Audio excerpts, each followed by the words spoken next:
আমাকে আমার মতো থাকতে দেন। কেন কল করেন বারবার?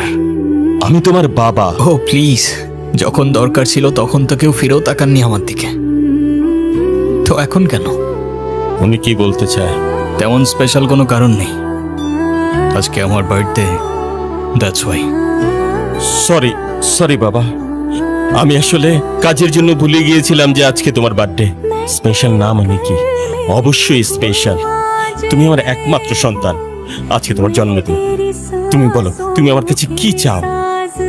কিছু না। এই যে আমার তরফ থেকে তোমার জন্য ছোট্ট একটা উপহার। আমার জীবনে দুইটা জিনিস খুব অপছন্দ জানেন, এক আপনার টাকা, আর তুই আমার মায়ের ভালোবাসা। দুটোই ফেক। तू है इरादा, आधी मैं तुझ में, मुझ में तो